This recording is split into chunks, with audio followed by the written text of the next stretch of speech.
pas, le mercredi passé, nous étions en CDD avec les confrères pour un peu voir les conditions de préparation de la Tabaski. Comme vous le savez également, le département de Linguère est au cœur du dispositif. Dans cette préparation-là, il y a énormément de dispositions à prendre. Donc c'est dans ce cadre que nous avons prévu de faire des missions de terrain, notamment au niveau des forêts de Linguère et de Dar. Donc ce qui fait que nous avons un calendrier très serré. Mais en dépit de cela, j'ai tenu quand même à venir assister à cette activité. Et la raison qui la justifie est simple. C'est que nous, on considère la presse avant tout comme un partenaire. Voilà, à chaque fois que nous avons des activités, ils sont là pour nous aider à vulgariser vraiment nos activités. Et donc, c'est des partenaires vraiment incontournables dans notre travail. C'est pourquoi à chaque fois que nous venons, si nous convient vraiment à ce type d'activité, vraiment, quel que soit vraiment nos activités propres, quel que soit vraiment le caractère un peu serré de notre agenda, on essaie de prendre les dispositions pour venir vraiment y assister. Donc c'est la raison de notre présence ici.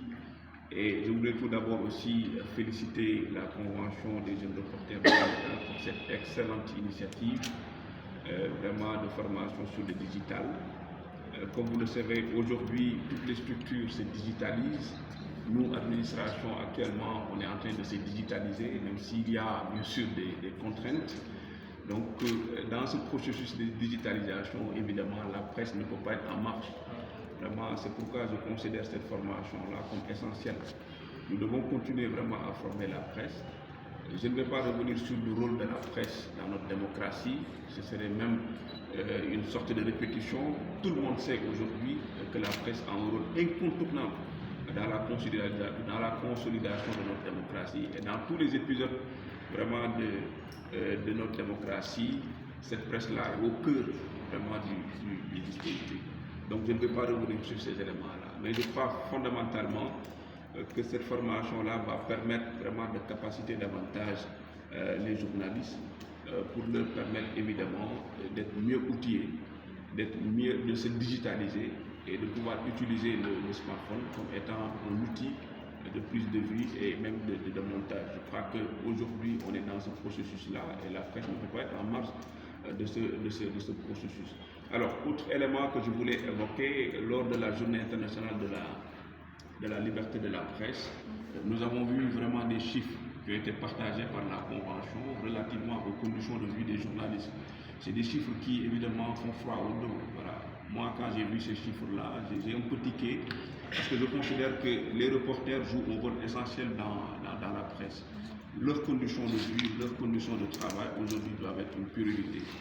Et je crois fondamentalement aussi que l'État, en rapport bien sûr avec les entreprises de presse, doit engager des réformes visant à améliorer les conditions de travail, mais aussi les conditions de vie des reporters. Ça, c'est un plaidoyer que je fais et c'est personnel. Je considère que le nouveau régime qui est en place doit rapidement engager des réformes en rapport bien sûr avec les entreprises de presse pour mieux prendre en compte les préoccupations des reporters qui, sur le terrain, font un excellent boulot. Moi-même, je m'en suis rendu compte parce que je ne fais que des régions, je n'ai jamais travaillé à Dakar. Donc, et je sais en région vraiment à quel point les conditions souvent sont difficiles pour ces journalistes-là de faire leur travail. Et je crois fondamentalement qu'aujourd'hui, quand même, des choses doivent être faites, des réformes doivent être engagées, des programmes doivent être mis en œuvre pour améliorer les conditions de travail et de vie vraiment des reporters et au-delà vraiment des journalistes. Voilà les quelques mots que je voulais glisser vraiment en guise d'ouverture. Encore une fois, j'ose espérer qu'à la fin vraiment de cet atelier de formation, nos amis, mes amis journalistes seront mieux outillés pour utiliser le smartphone qui va leur permettre de faire des prises de vue, des montages directement au-delà même vraiment des outils classiques. Parce que c'est un outil qui est devenu incontournable. Nous, on se digitalise. Auparavant, on utilisait beaucoup le papier, vraiment les messages, etc. Mais avec le smartphone, j'ai la possibilité directement d'informer les ministres de l'Intérieur par rapport vraiment à certains faits d'ordre sociaux ou même d'ordre sécuritaire. Au-delà même, on est en train vraiment de dématérialiser un certain nombre de procédures. C'est pour vous dire que nous aussi, à notre niveau, on essaie tout de même, tant bien que mal, de se moderniser et d'être vraiment à la hauteur vraiment de ce processus de digitalisation qui est devenu incontournable actuellement. Donc vraiment, j'espère qu'à la fin de cet atelier, vraiment, vous serez mieux outillés pour utiliser ces outils. Je vous remercie de votre